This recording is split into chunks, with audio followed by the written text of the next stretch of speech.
Zatresimo mrežu!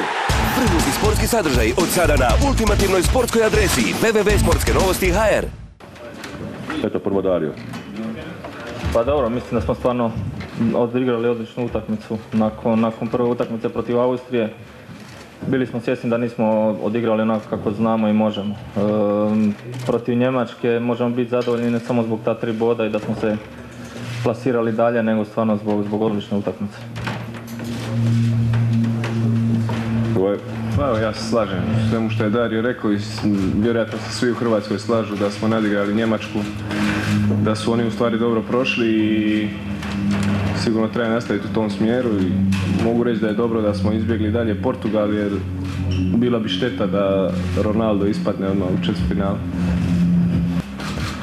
Pa dobro, mogu reći da nije ni bilo ugodno ni tih zadnjih 5 minuta, opet rezultat nezgodan 2-1, malo su nas stisli, tako da kažem nije bilo baš ugodno, ali na kraju sve super ispalo isto ko protiv Austrije.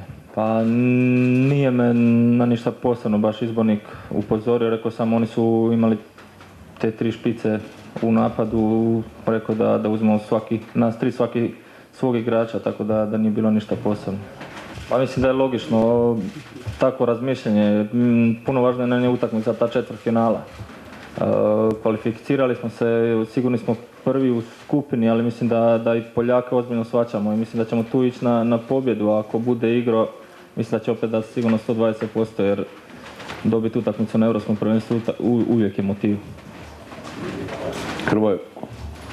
Pa ja isto se slažem, najbitnije je, mislim, ovo što smo napravili je super i protiv Poljske isto, kogod bude da igrao, ićemo na pobjedu i ja sam uvjeren da ćemo i pobijediti, a sigurno da je bitnije ono što slijedi poslije, a to je četvrtfinale i onda dalje.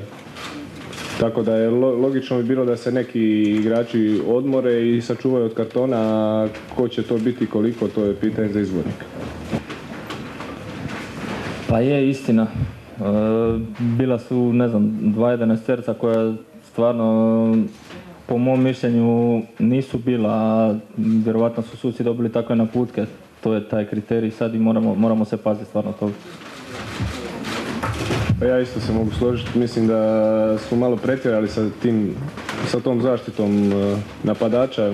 Mislim da svaki je postao kontakt penal, tako da se može očekivati još više tih penala, a mislim da nije baš to u redu. Treba ostaviti ipak malo i prostora za neki kontakt duel, pogotovo u 16 metara jer je penal stvarno, kako se kaže, najstroža kazna i ne bi se trebalo suditi radi tako nekih manjih povlačenja i to. Ako sad neko već nekoga je hrvački srušio i to da, ali ovako nešto malo potezanja, potežu i napadači i obrambeni, ali napadač izgleda uvijek bolje zaštićen.